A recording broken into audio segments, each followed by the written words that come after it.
a number of interesting shilas that have come up over the past couple of years with regard to synagogues, with regard to the tefillah of nashim, women's obligation in tefillah with regard to Shabbos, for example, issues about driving a bicycle or a car in certain situations on Shabbos. These are some of the issues we want to discuss. So let's begin with the Orthodox synagogue in a case where the members of the synagogue want to elect a woman as the president of the synagogue.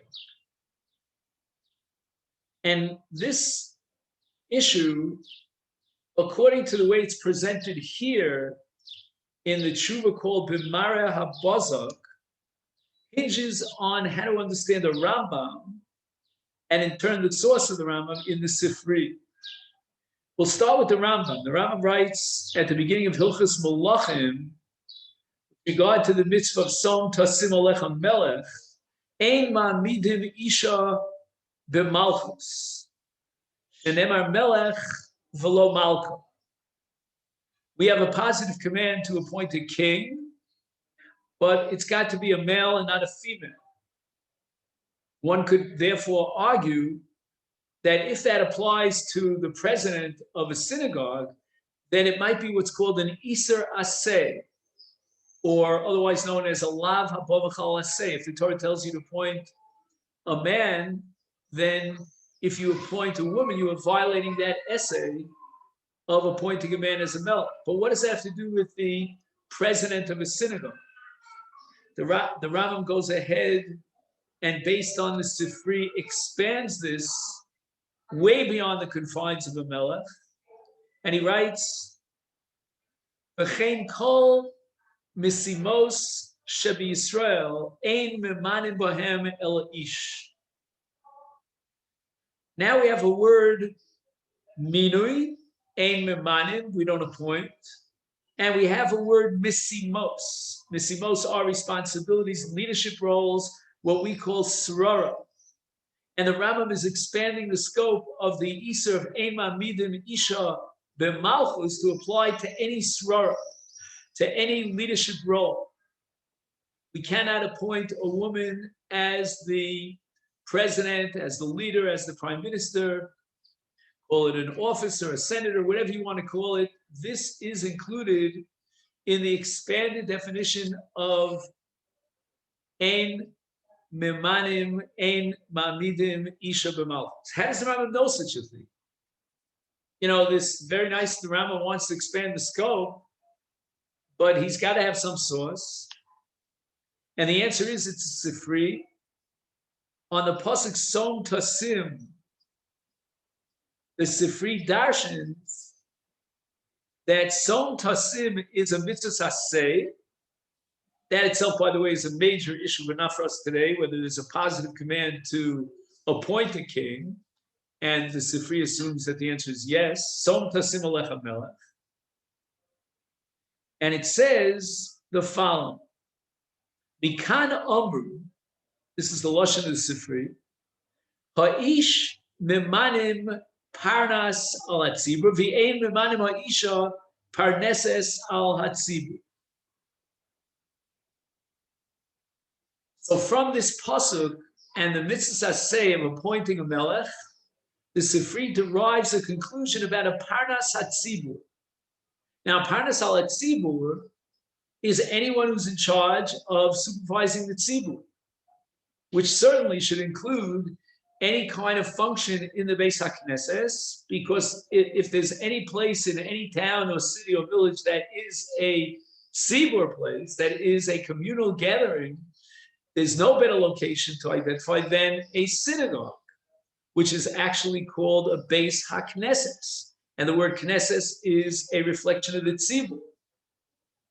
And all decisions really are made in the Beis HaKnesses on behalf of the entire tzibur. The person who's in charge of leadership, of supervision over the Beis HaKnesses is called a Parnas al Hatzibur. And there are many different halachas about what are the what are the qualifications for candidacy as a Parnas Tzibur? And there are many, many different dinim and restrictions that apply to the Parnas Tzibur. And one of them is we don't appoint a Parnas Tzibur who's a woman. That's in the Sifri, you can't rewrite it. That's in the Rambam, you can't ignore the Rambam. And therefore, it would seem, at the face of it, this is an open and shut case of something that's prohibited. Now, there's a big chiddush here in this Rambam and the Sifri before the Rambam. If you would have asked me personally for an intuitive answer to the question, why should a woman not be appointed the president, I would have answered one of two answers. Either I would have answered tznius. We have a principle called kvoda v'asmelach pnima. We don't want a woman to be out there in the limelight. Even with regard to the teaching of Torah, Rabbeinu Tam allowed his daughters to teach Torah, but it was only under very strict regulations. They were behind a veil. They were behind a curtain. So that's the halacha of the personal behavior pattern and restrictions that apply to a woman. It's halacha the isha. And certainly if a woman is out there in the limelight as the president, very hard to imagine that that would fulfill the moral law of kol kvoda basmel pnima. I would have offered a second answer to this question, and that is kavod tzibur. I'll give you a few examples.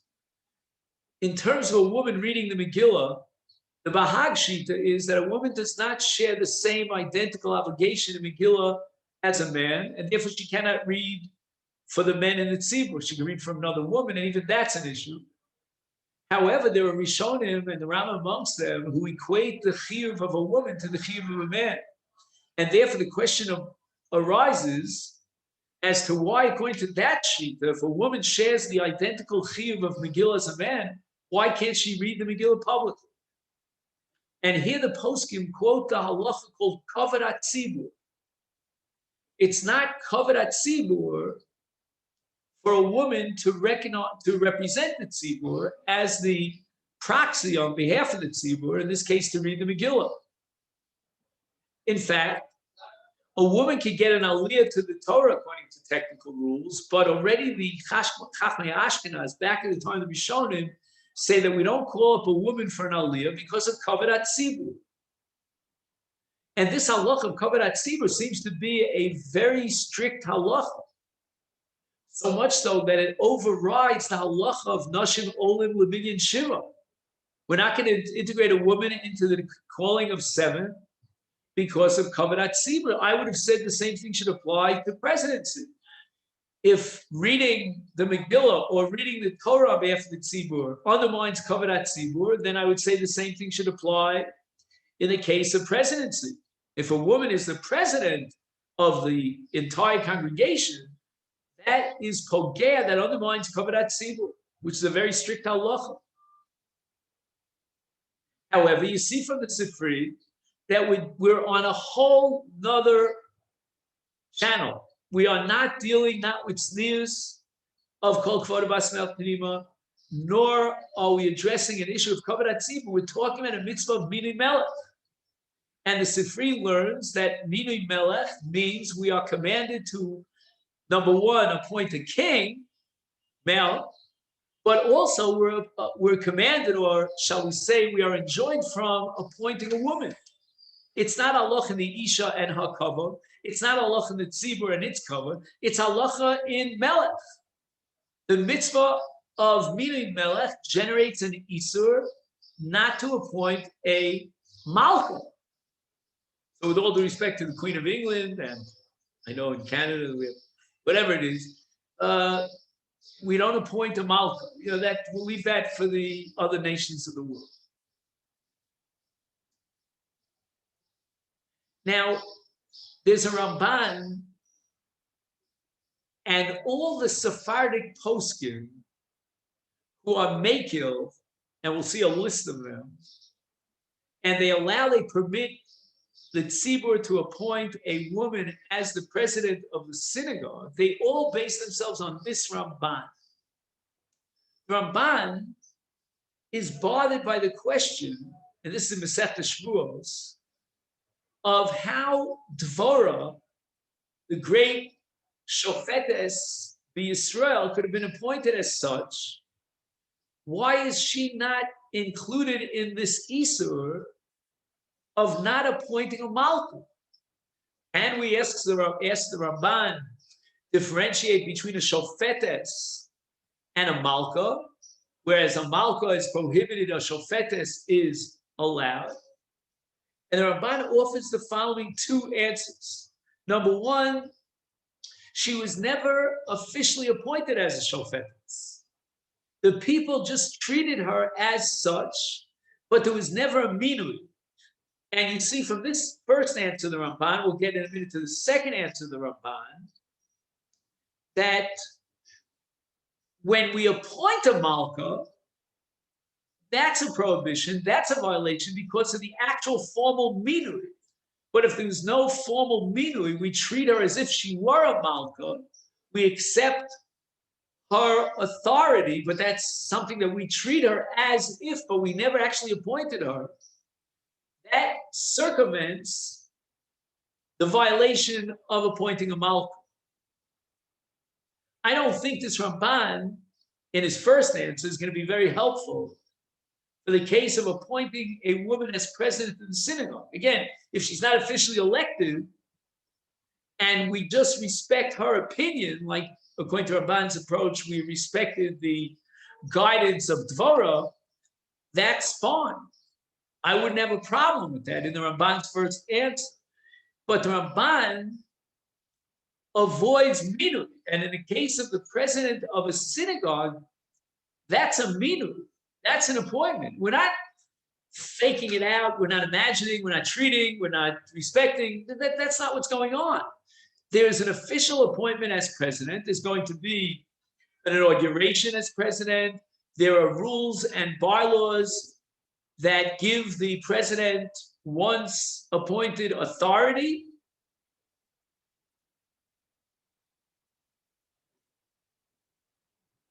And it's kind of rare that the members of a synagogue can legally override the decision of the president. Again, that all requires the bylaws, and you need a lawyer for that to really read the contractual agreements and so forth and so on.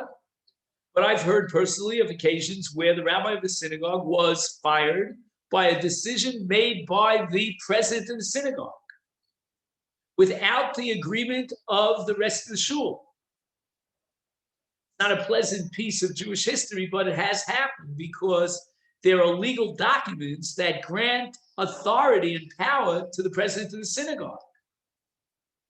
And although the halacha may or may not recognize those contracts, it certainly indicates that there's a minui here. You can't deny that there's a minui, because in that country and in that location, the laws of the land will be upheld in a court of law. That is a minui. But the Ramban gives a second. And I think it's the second answer of the Ramban that gives the Sephardic poskim, we'll name them immediately, what we call places, the gall and the audacity to allow and permit a community and a synagogue to appoint a woman as king. Ramban says the following: Inami, this is probably the most important quote for today, Mekablim hayu dvareha birtsono. Ramban is now assuming that yes, Dvorah was officially appointed as a shofetes. This was not a matter of ki'ilu, maybe make believe and treat her with such awe and respect as if she were a shofetes. She was officially appointed, but the Ramban says that's mutter because the tzibur accepted that meaning.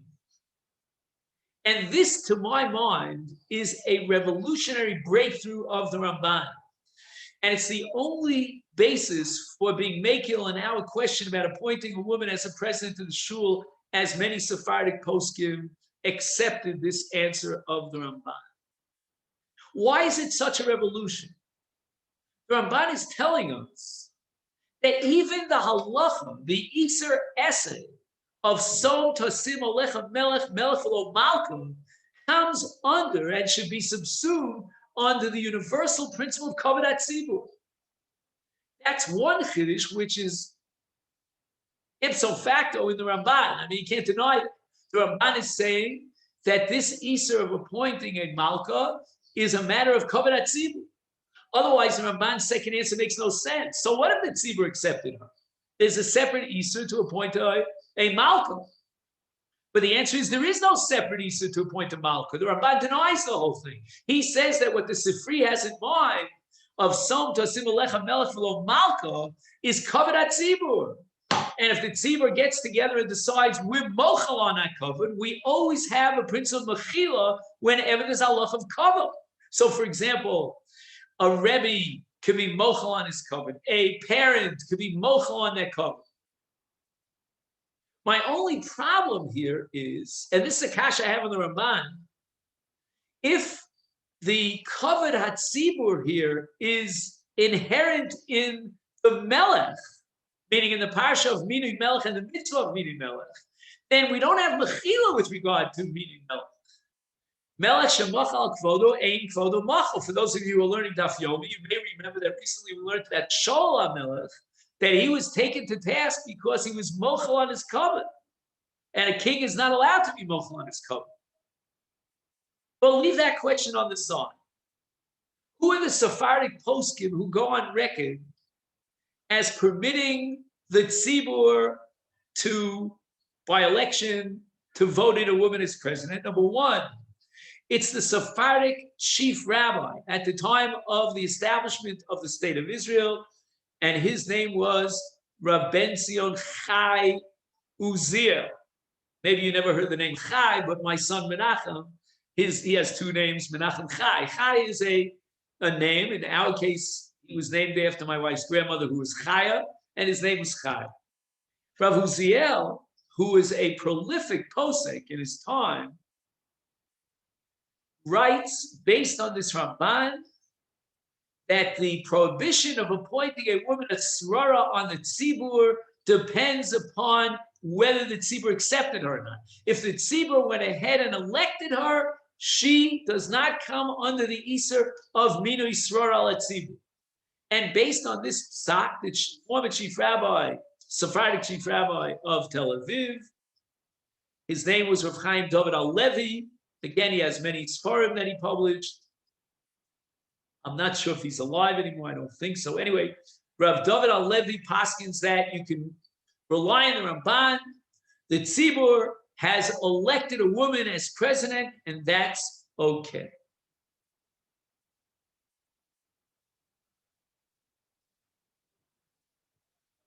However, I would point out the following. In my humble opinion, it's a little bit unfair to be mekil based on the Ramban. The Ramban, after all, gave two answers to the question of Dvorah. The first answer that he gave is that she was not appointed.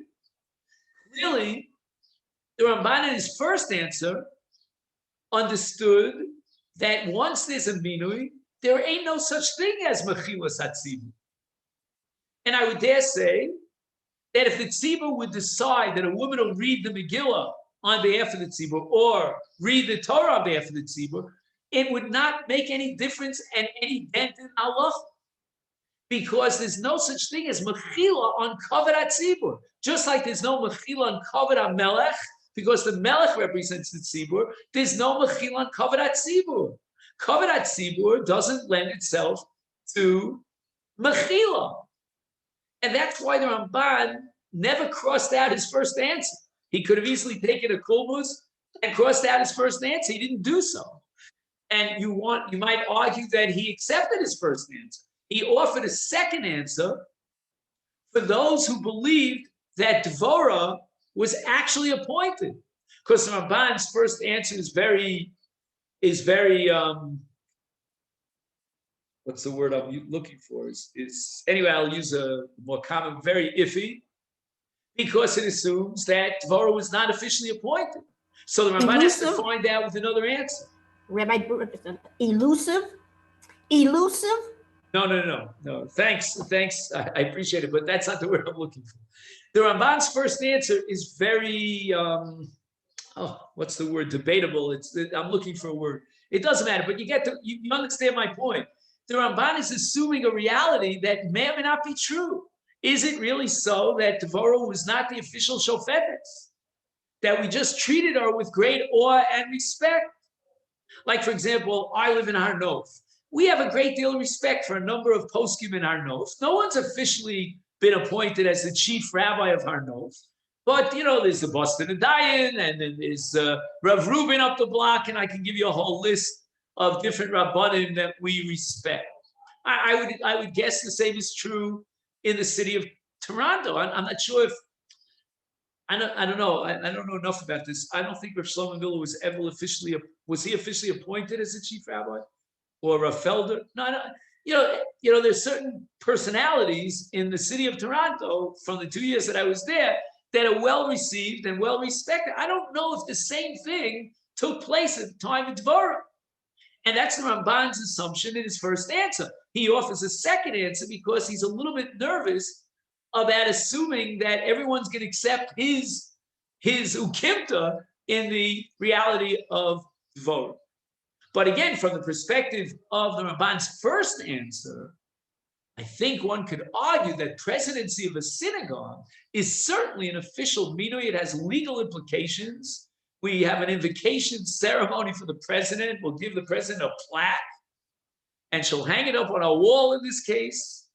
So these poskim are relying on the second answer of the Ramban.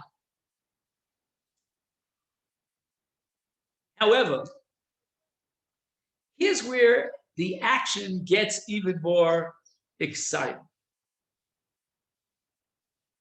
Even if I grant you that we can paskin like the second answer of the Ramban, and the tzibur could be mochel on their cover,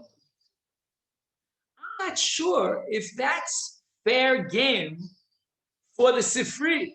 What do I mean? True, the Sifri says that we cannot appoint a malka over Klal Yisrael because of the mitzvah of Som Tosim Alecha Melech, Melech V'lo Malka. But I don't know if the Sifri would deny that there are other reasons why a woman cannot be appointed as a malka. They have to do with personal ethics, called Kavod Bas Melech Pnima, and about Kavod Tzibur in a way that cannot be subject to Mechila. What the Sifri is adding here is that we could upgrade in the case of Srara. The Isur of Minui Srara of an Isha gets upgraded to the status of an Isur Esed. But that doesn't mean, in my humble opinion, that the Sifri meant to do away with all the other reasoning and all the other ta'amim and explanations that we could come up with, but why not appointing a woman? As I said, the story gets very exciting. And the one who I think added a whole new dimension to this question is an anonymous Echad Migdolei Yisrael. I wish I knew who that person was. He is quoted in an essay in a journal called Sharei Tzedek, which I don't think has anything to do with the hospital, by Rav Yossi Efrati. I don't know if you know the name. We have a Shemitah year coming up next year. You'll hear his name over and over again if you're into Hechsherim for Shemitah. He is the head of an institution right outside of my neighborhood, Har Nof. I went to Keren B'Yavneh with him many, many moons ago. I don't want to tell you how long ago. And he is in charge of Zeroim, of all the paskening. He has a whole machon of Zeroim, of agricultural laws in Israel. In any event, he quotes Echad Migdolei Yisrael. And he says the following, that a woman can be appointed as president. And why is that? Because, quote, Ein zu srara muchletes, meaning she does not have the status of srara because she's not absolute. She doesn't have absolute control over the decisions that are relevant to the synagogue. And why is that so? Sharei kol hatzibur kafuf lechukei beis hakneses. There are many, many laws that were established in the synagogue. If I'm not mistaken, in Clanton Park recently, in the last couple of years, the lawyers were quoting some of those laws, and I don't want to go into the detail there, but I'm Maven Yovin. And she, if appointed as president of the synagogue, does not have the status of Srara. Why? Because she has to answer to the bylaws, the chukim of the tzibur, as they were legislated by the Beis HaKnesses. I was very, very excited by the insight and the chidush, this breakthrough of Echad Migdolei Yisrael. I just have one little kasha. We're not allowed to appoint a malka. Is she not kafuf to the chukei HaTorah? So this I don't understand. In any event, we now have a psak of the great Rav Shaul Yisraeli. Rav Shaul Yisraeli, in the modern Orthodox Israeli community, what they call the Zionist, religious Zionism, he was the bottom word in Psak Halacha for many, many years, for decades. And Rav Shaul Yisraeli writes an amazing thing. He says, Minui Melech is li'olam the over b'Yerusha. But appointing a woman as president is not to be subsumed under Minui Melech or Minui Malka, because it's not li'olam and it's not over b'Yerusha. Her presidency will last for 2 years, 4 years, 8 years. I don't know how long it is. Every shul is different. And certainly she has no legal rights to bequeath her status as president to the next generation. Therefore, says Rav Shaul Yisraeli, presidency of a shul does not come under Melech. It's not Mini Melech. My problem with this breakthrough, brilliant breakthrough of Rav Shaul Yisraeli is the following. If he was here, I would ask him. I remember him. How can it be that you're going to equate this law that prohibits us from appointing a malka to the case of a melech? The Rambam, after all, based on the Sifri, says, Kol mesimos shebi Yisrael, ein memanim lahem ela ish. Kol mesimos be Yisrael. If I was a darshan and I darshan the language of the Rambam, Kol lasuye mai. Why did the Rambam add the word kol? Kol mesimos be Yisrael. Why did the Rambam tell us that we're only talking about a srala that's exactly mirror imaging Malchus? It is li'olam and is overis b'Yerusha. The Rambam doesn't give you that impression. The Rambam seems to convey, and not only from the kol, but also the stima slush of the Rambam, that any mesima, any srara b'Yisrael excludes a woman. He doesn't add any conditions, any restrictions. It's got to be li'olam vayed, and it's got to be over b'Yerusha. In any event, Rav Moshe Feinstein, in a tshuva, now we get over to the Ashkenazim, because again, as I said, by and large, with the exception of Rav Yisraeli, all the mekilim here, the leniencies, come from chief rabbis of the Sephardic ilk, which makes sense because they relied on the Ramban. Although, again, as I pointed out, they are pushing the envelope for the second answer of the Ramban, namely that Dvorah was accepted by the Tzibur, completely, if you will, ignoring the first answer of the Ramban, that Dvorah was never actually appointed. In the Ashkenazic world, we start with Rav Moshe Feinstein, and at the beginning of his chuvas on Yoredei Chelik Beis, he writes, L'chatchila ein limnos isha l'srara. He says that the Rambam says we don't appoint a woman for a srara. However, he says that Yesh Rishonim shecholkim al Rambam. Apparently, there were Rishonim who assumed that we don't necessarily expand the Isser of Melech or Malka, this despite the Sifri, and therefore, B'di'eved, if a shul elected a woman as the president, then Efshal Lismoch al Dait. However, my Rebbe Rav Soloveitchik was opposed to appointing a woman as a president. Again, you know my Rebbe was very, very careful about the Rambam. I don't have to tell you that. Anyone who had the last name that started with an S and ended with a K and had an Olaveitchik in the middle was very careful about the Rambam. And the Rambam writes clearly that Ein Memanim Kol Mesinos Shel Yisrael Ella Ish. I would add the following. This I heard from the Rav many, many years ago, that although the Shulchan Aruch paskins that a woman is kosher l'shchita, she can slaughter an animal, the Rav used to always say, I forget all his rayas for this, that we don't appoint a woman as a shochet.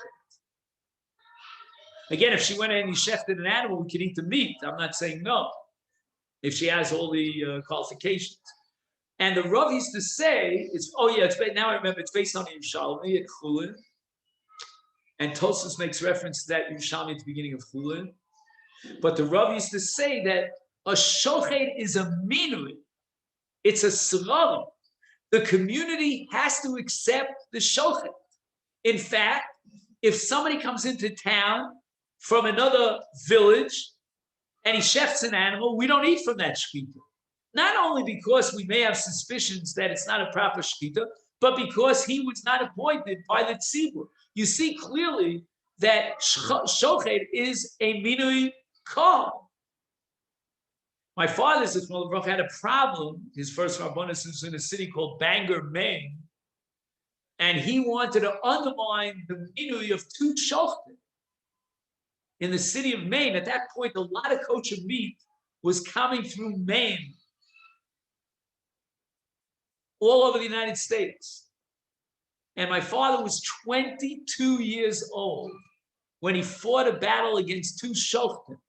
As the Rav of the shul, he wanted to have them evicted. What were they guilty of? Nothing more severe than being machal, nevelos, and treifus Yisrael. That was the matzav here in America, the Golden Medina. I'm going back, if my father was alive, close to a century ago. But he lost the battle.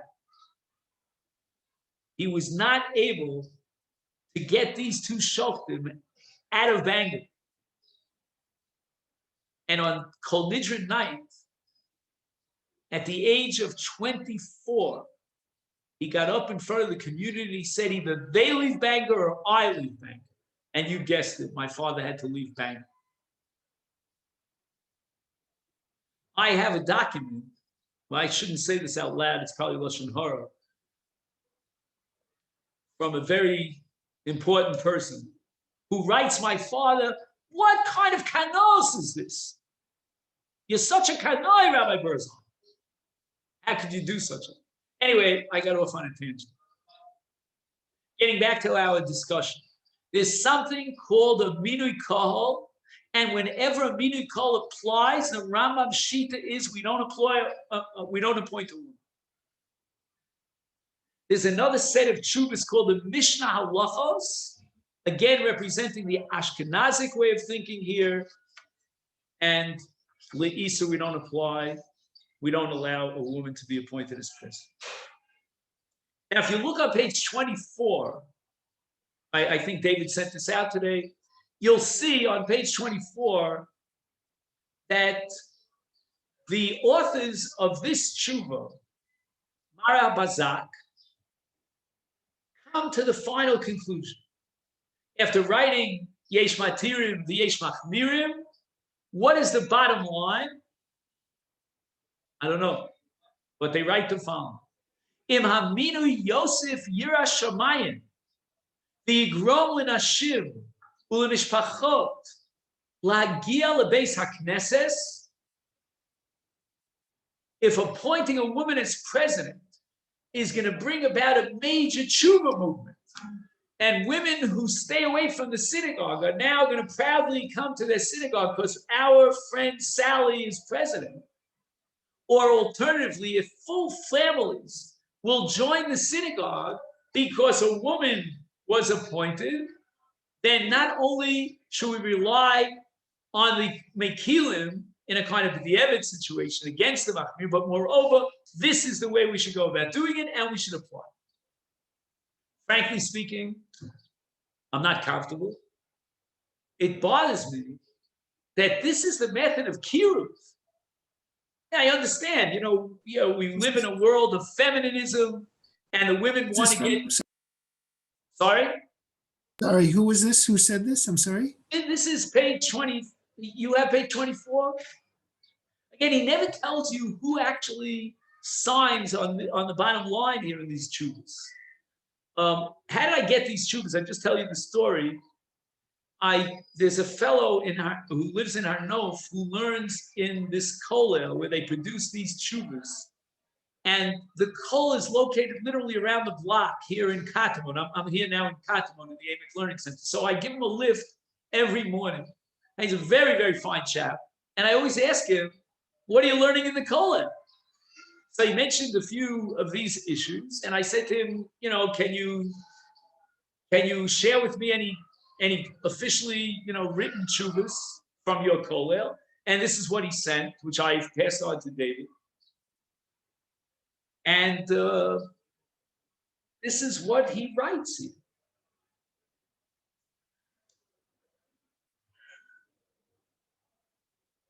He writes, on the other hand, if by appointing a woman, it's going to cause some sort of machlokus in the community, and I would never guess that appointing someone would ever cause machlokus in the community, right? Nobody in Toronto would ever imagine such a thing could happen. But if Lu Yitzur, it would happen that because we appointed a woman as president, there are those who want to leave the shul because they represent the old guard where we never heard of a woman president, then we should not appoint a woman as president. So you can imagine that based on Beis and Gimel, which are here on page 24, you're going to have the following scenario. The younger members of the community want to attract some of the people who are davening in a school. I think my friend Rav David actually was the one who established that meeting. And he wants to get some of those people who are davening in that school to join the shul. So the younger people, when I say young, I mean up to the age of about 40, 45, they want to push for appointing a woman as president.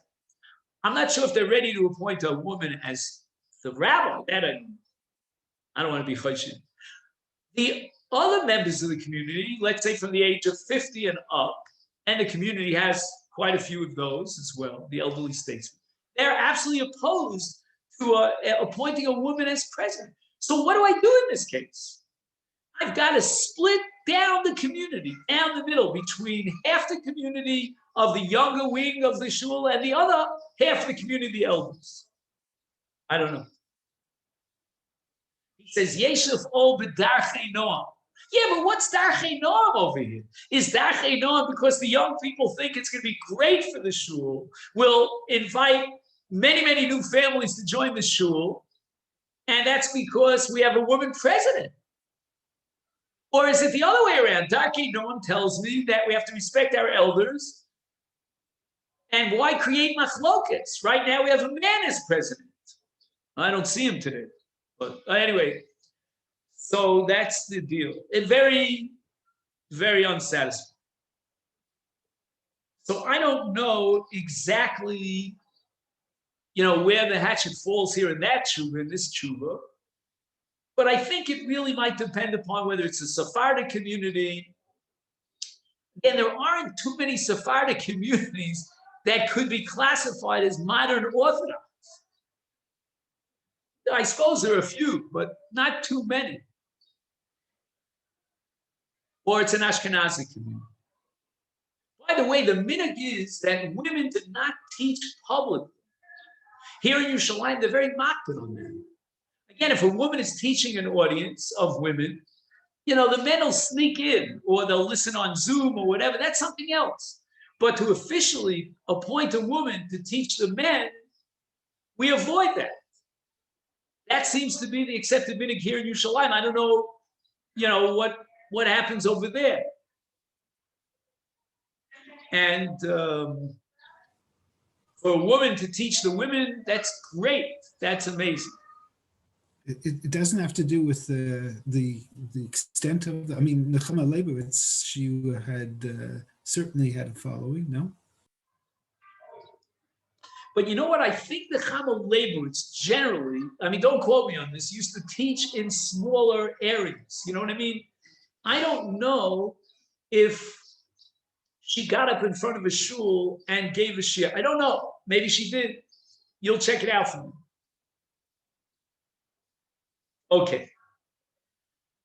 Now, I want to share with you another tshuva here, because, the clock is ticking. On page 35. And this tshuva is written to Ecuador. I don't know how to pronounce the name of the town, Quito, I think. That's because yo aprendo 2 años español en la escuela, but I don't remember a word of Spanish. In any event, they wanted to know about the Israeli consul coming to shul on Shabbos. And it's quite far. And it's important that the Israeli ambassador, or in this case, consul, show up in shul. We can all applaud that. That's great. However, it's very difficult for him to get to shul by foot. And the question is being asked, can, in such a case, a guy drive him to shul on Shabbos?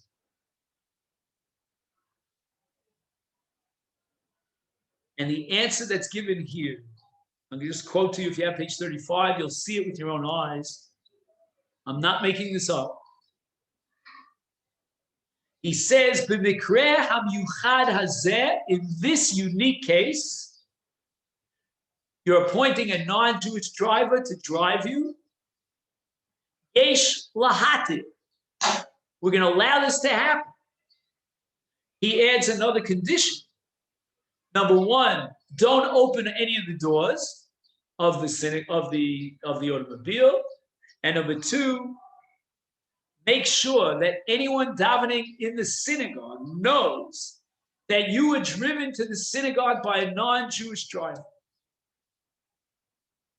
And Rabbi say again, I hate to prejudice you, or maybe I love to prejudice you, but I feel very, very uncomfortable about this tshuva. It's wonderful that the consul wants to show up in the synagogue in Quito, Ecuador. And that city deserves that the Israeli consul should show up in shul on Shabbos. But I would say find a way of solving that problem. Don't drive to shul with a guy. On the contrary, it would be a great Kiddush Hashem if you found it in your heart to walk to shul. He writes, by the way, it's a half-hour walk. Okay, get your exercise for the day, a half hour this way, half hour that way. I don't know the weather conditions in Ecuador. Maybe it's very hot. Or stay over for Shabbos somewhere near the Beis HaKnesses. Just because you're the Israeli consul, therefore you're going to allow a guy to drive you on Shabbos? I feel very, very uncomfortable with this.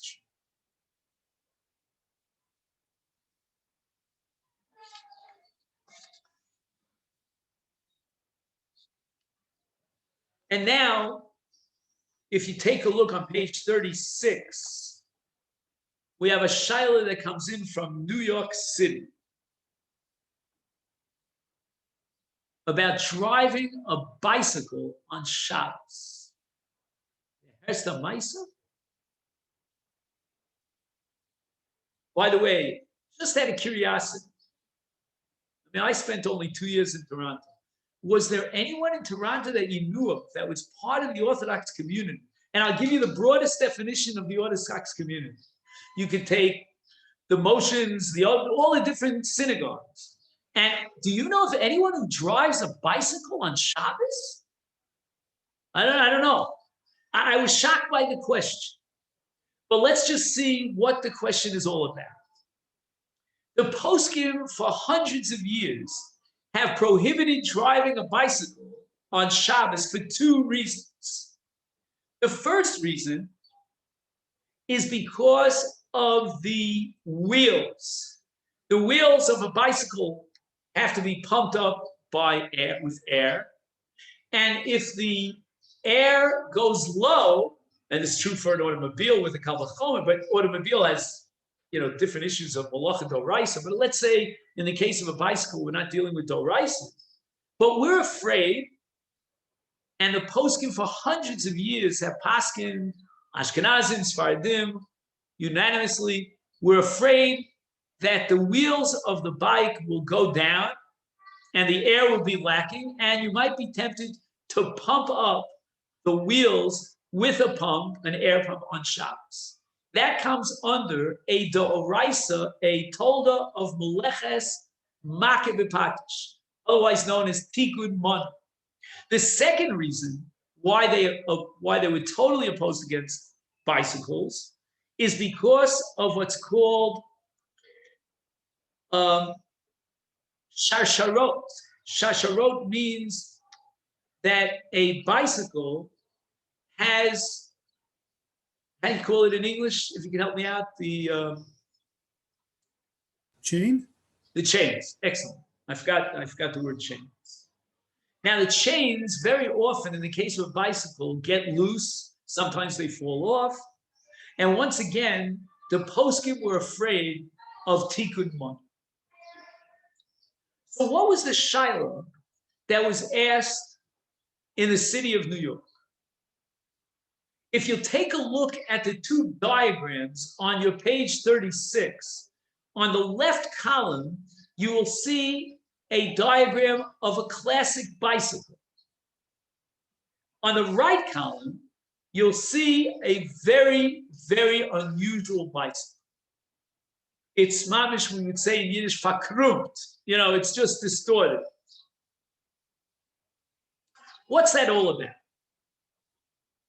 About 20 years ago, the technology of a bicycle developed and grew exponentially. They developed the technology of a bicycle that travels 50,000 miles, 80,000 kilometers, without any need, neither for air in the tire, nor for chains. And although there's a ritzua that looks very similar to a chain, and someone who sees this bicycle might not immediately identify it as the most advanced technology. However, we can distort the bicycle and we can mold some of the parts of the bicycle that it looks like this picture over here, which is almost like a galefta. It's like a joke. Look at that bicycle. It looks nebuch. But it's not nebuch at all. It's an advanced technological bicycle. Therefore, the question comes from New York City as to whether or not we can drive these bicycles on Shabbos. You might argue, well, okay, the original Isa was based on A plus B. This bicycle no longer fits neither into A nor into B. You might ask, but it's Maris Ayin. Who's going to know that you're driving this advanced technological bicycle? The answer is take a look at the picture. That's what it's going to look like on the streets of New York. And that should certainly remove any sort of chashad and suspicion on the part of spectators. They'll clearly be able to identify that this bicycle is a different bicycle. We're going to call it a Shabbos bicycle.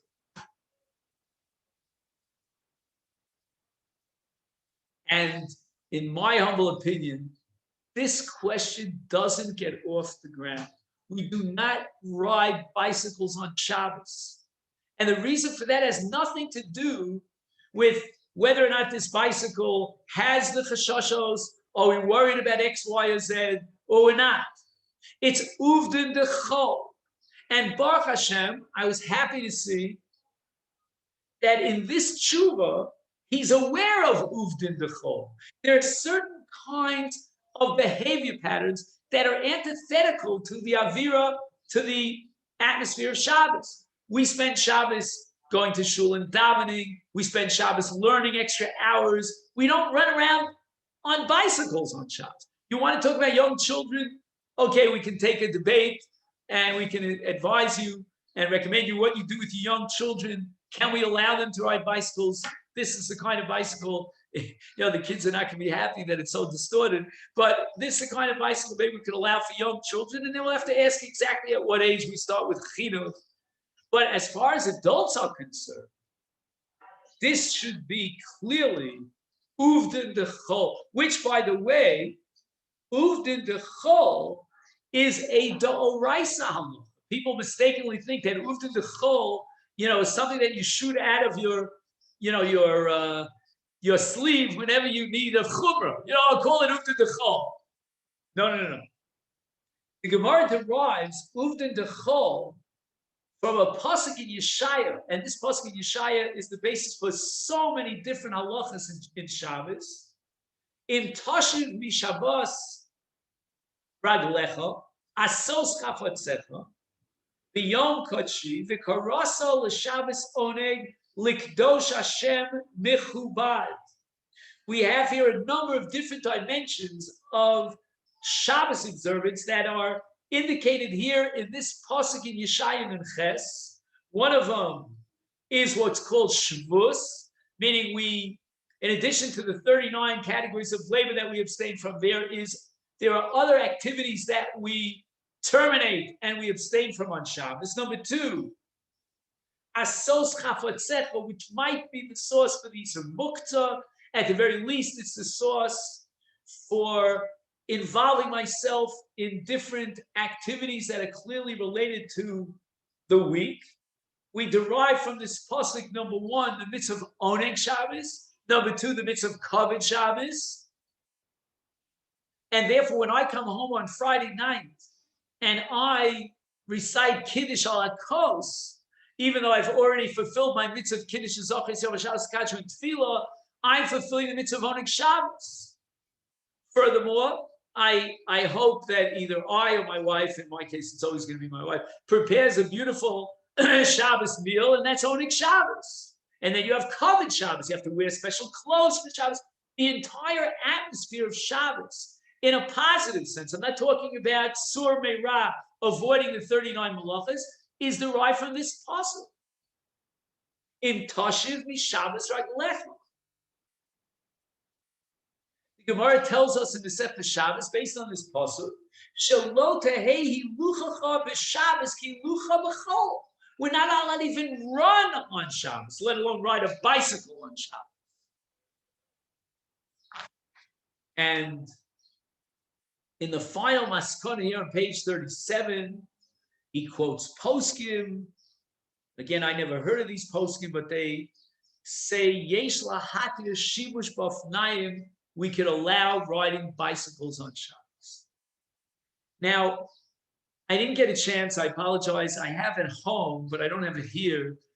If you happen to have it, maybe you could take a minute to look it up. The base Akate's farm. And I would look on the Rav Pe'ilim. Rav Pe'ilim, or Rav Pa'olim actually, is a famous tshuva sefer. but I don't remember who wrote it. It's about 150 years old. Maybe you can do it on Google, the Rav Pa'ol. And he writes that in a certain very, very honorable, respectable community amongst the Sephardic Jews, which is called the Chalabim, the Syrians, as we call them, they allowed riding this kind of advanced bicycle. However, it's not explicit in the Rav Pa'ol. If you look in the Chuvas, you won't find it. And therefore, many communities, including the Syrian community, deny that the Rav Pa'olim actually ever allowed such a thing.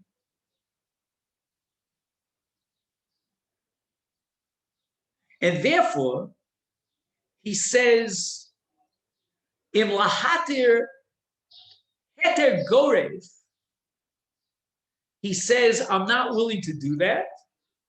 El tzarech kol kihila lekabel es haheter mirav hamakomi. He says in every community, the question should be taken to the local rabbi, right? Ask your local Orthodox rabbi, and he will decide whether or not in his community we're going to allow the Jews to ride these bicycles. Again, I just submit to you that I'm very unconfident. Now, finally, to end our discussion for today, I'd like you to turn back to page 25. And we began our discussion last week about the status and the obligation, the scope of the obligation of women vis-a-vis tefillah davening. However, we're going to be consistent today with what we did last Shabbos. We don't have enough time, but at least let's make some progress.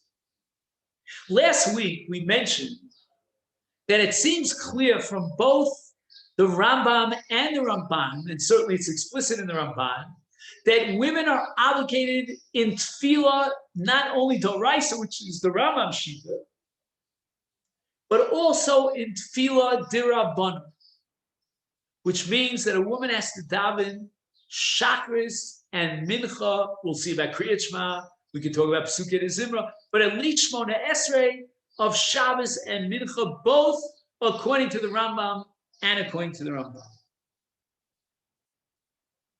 And that's where we left it last week. However, we have to add something very important. And that's on page 26. And that is none other than the Magen Avraham. Now, here's an example of the power of a minhag. And again, as I said last week, a minhag is not just a hefker. It's got to be within a halachic structure. Says the Magen Avraham, and I just want to see if I can find his exact lashon.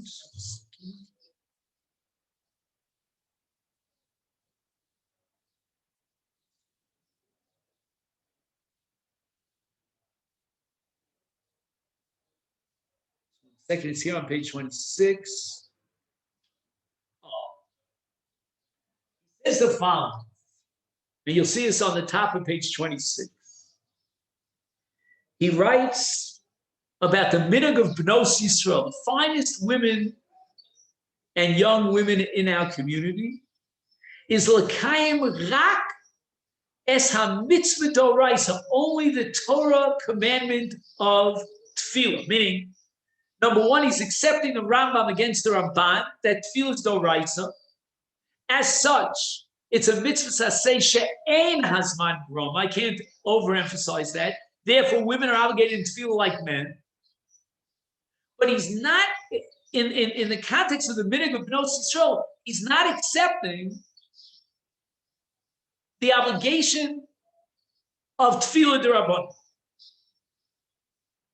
V'lachein nagu rov nashim she'enon mispalalos b'tmidus.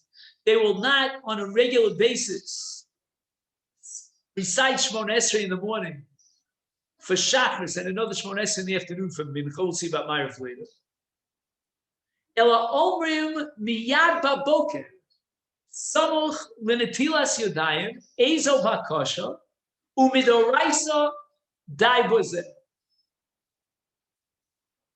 The efshar shegam chachamim lo chivum yosef. The Magen Avram is making a major breakthrough. He is actually codifying, not only testifying, but codifying the halacha, a minhag of Bnos Yisrael, to obligate and fulfill tefillah d'oraisa, but not to obligate themselves in tefillah d'rabbanan.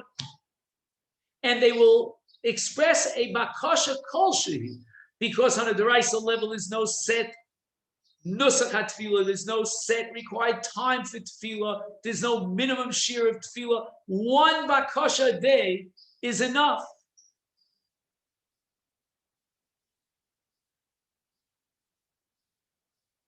And perhaps when they say, this is just my humble opinion, when they recite Moda Ani, I always ask the question, what's the first tefillah you ever learned as a child? For me, it was Moda Ani. And we thank Hashem, and then we say Rava Emunasecha, which is really a bakasha to ask Hashem to have faith in us and to guide us and give us the strength to fulfill your will. Other than that, there are many bakashas that a woman could recite in the morning,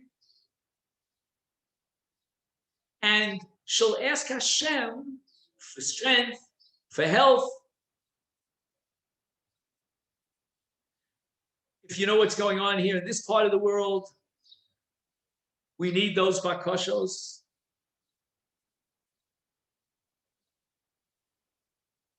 Maybe the first time in the last couple of months that I would admit that it's perhaps a lot more comfortable in Canada than it is here. Doesn't mean that it's safer in Canada. I'm not sure about that. But we're going through some rough times now. And the women are going to rely on the Doraisa.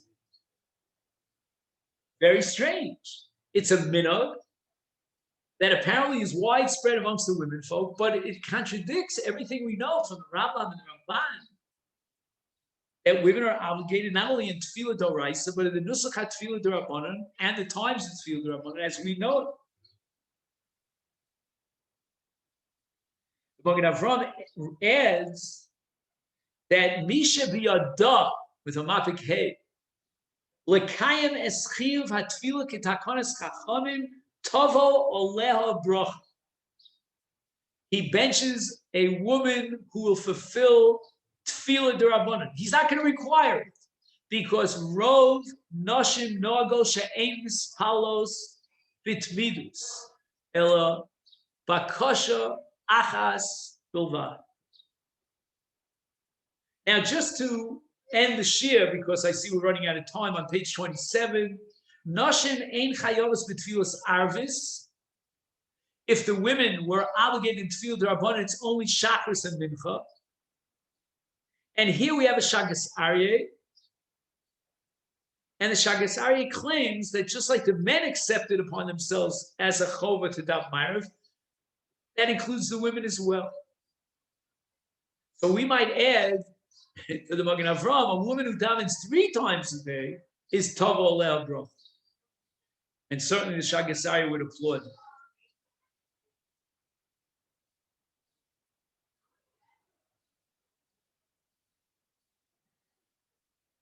As far as Birchas HaShachar, the Mishnah Berurah quotes 2 opinions.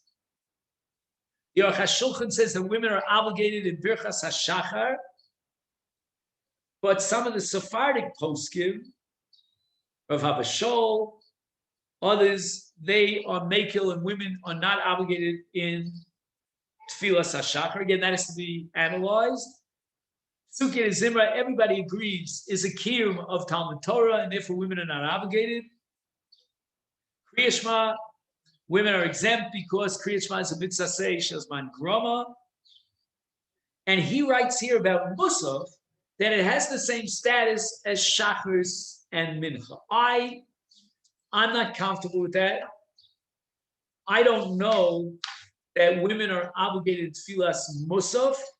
Musaf is really a chovas hatzibur to replace the korban Musaf. I'm not sure if women are part of a korban tzibur that you have to learn the Masechta Shkolim.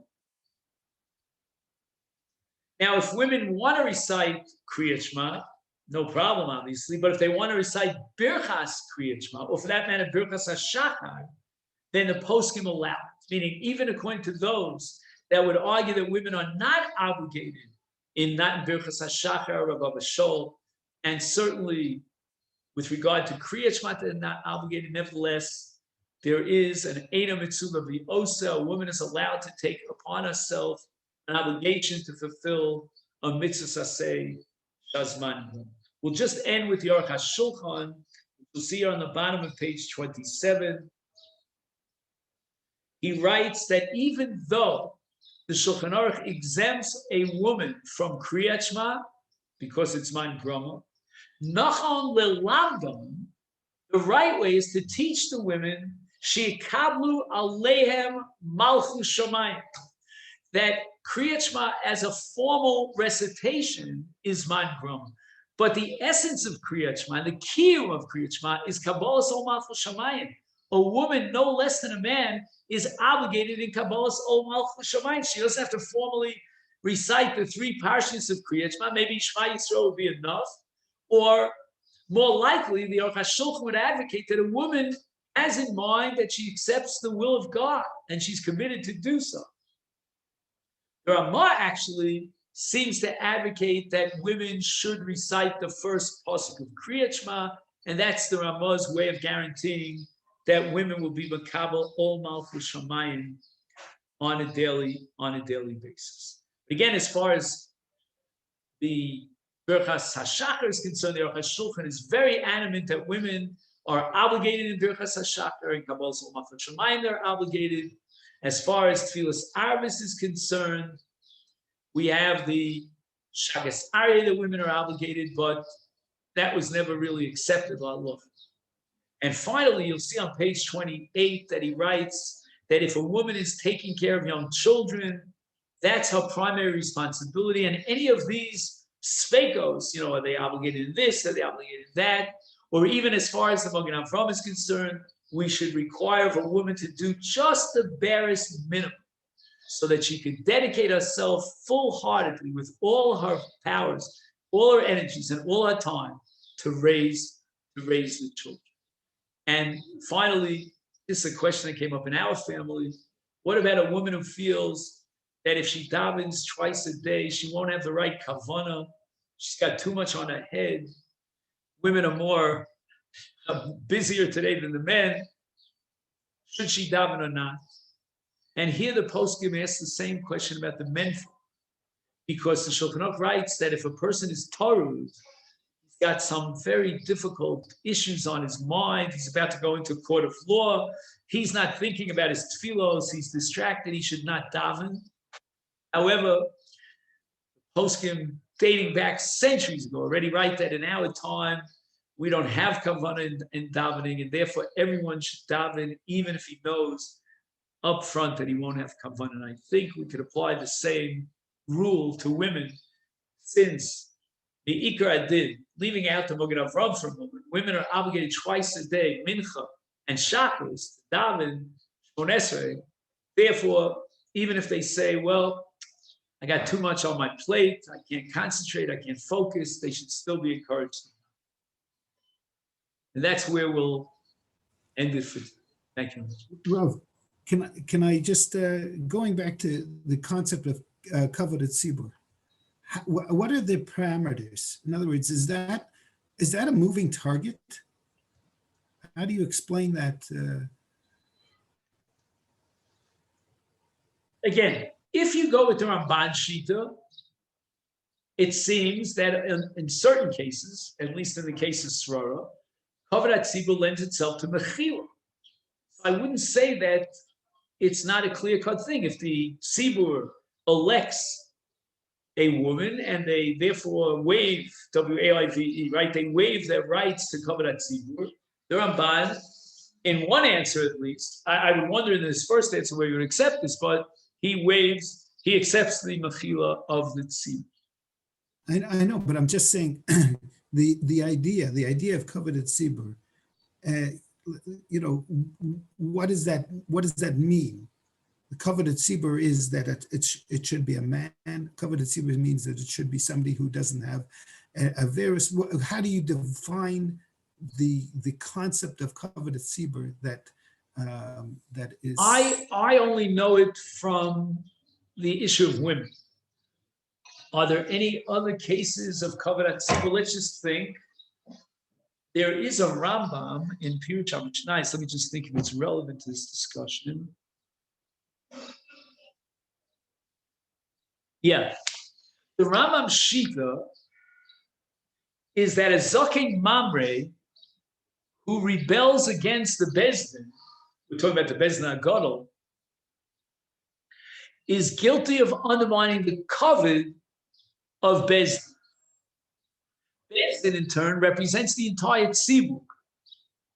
That's why they're in charge of Kiddush HaChodesh, as one example amongst many.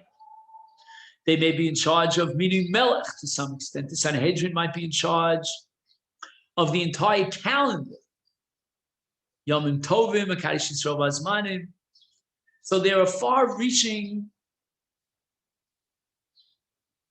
responsibilities and authorities that are granted to the Bezdin HaGadol. And now comes along this scholar, and he has to be a great scholar, otherwise he doesn't have the candidacy for a Zaken Mamre. And he rebels against the Bezdin. He says, you know what? I have my own way of thinking. I have a Kabbalah from my Rebbeim. And he tries to undermine the kavod of the Bezdin HaGadol. He goes back to his city, and he refuses to accept the final decision and the ruling of the Bezdin HaGadol. So the Rambam asks the following question: can the Bezdin HaGadol decide that for whatever reason, in this particular circumstance, they want to be mochel on that kavod? They want to let the Zaken Mamre off the hook. And the Rambam says absolutely not. Because the kavod of the highest body of legislature in Israel does not belong to the 71 elders that sit on the Bezdin. It's something much more abstract that goes beyond. So here's another case of a Kavod HaTzibur, which the Rambam says explicitly in the Pirush HaMishnayos in Perek Elohein HaNechmakim, which is the Perek of Zaken. There's no possibility of Mechila. And to the best of my knowledge, everybody agrees with the Rambam. I can't promise you, but I don't know of any dissenting view. What I'm trying to transmit here is that Kavod HaTzibur is something that goes beyond, the actual physical people, the bodies, the personalities that we're counting. And the same, it's almost like Horaz Din. Horaz Din, this I heard from my Rebbe many times, it's not a matter of counting up, bodies. Ruvain is in favor and Shimon is in favor. I think I told you this many times. When Rav Vad Yosef came to give a shir in Rav Soloveitchik's class, Horaz Din is not something that, means that we count numbers. And we have X number of rabbis, some of whom you never heard of, and I never heard of, who paskin azai, and that gives you a Horaz Din because they represent the majority. It goes beyond the person and the individual and the numbers. Kavod HaTzibur, to some extent, fits into that description. it's not a question of, oh, we have 100 members in the shul that have voting rights, and 51 out of the 100 decided that, as I said, Sally is going to be president. It's kavod tzibur goes beyond that. But in the case of presidency, it might come under the law of minui, of srara. And then we have the Rambam Shita that there's an Iser Aseh of Som Tasim Alecha Melech V'lo Malka that enjoins us from granting srara to a woman. So forget about kavod tzibur. Kavod tzibur ahin and aher should not have any impact on the Iser Aseh of Som Tasim Alecha Melech V'lo Malka. The Ramban Shita is apparently that we don't necessarily accept the Sifri, and rather we're going to assume it boils down to kavod tzibur. That's one radical chiddush of the Ramban. And number two, the Ramban says it's a kavod tzibur that lends itself to mechila. So if the Jewish people decide that they're going to appoint Dvorah as a shofetes, that's okay. And as I said at the outset, it seems that a whole bunch of poskim on the Sephardic community, in the Sephardic community, including two chief rabbis, they accepted that view of the Ramban, which is embodied in its second explanation of how Dvorah could be appointed as a shofet. Would you say the same thing with regards to the concept of kavod bris? That it's more than just the question now? Kavod habrios, again, I'm just shooting from the hip right now, is very personal. It's very individual. But I would say, Joe, it depends. Are you talking about the living or the dead?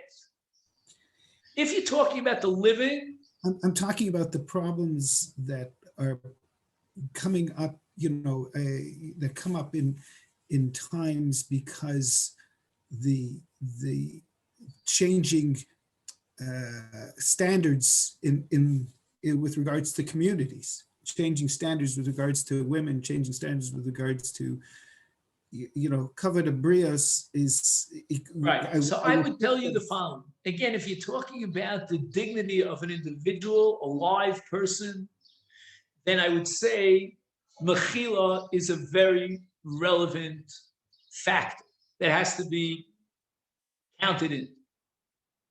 So, for example, if a person, the Gemara in Brachas Chaf, finds that he has shatnez on his garment, does he have to strip in the middle of the public? He's going to be standing there in his, his undies or something, because of the Isser of Levisha Shatnez. You could argue that if it's a matter of kavod of one particular individual, there is mechil.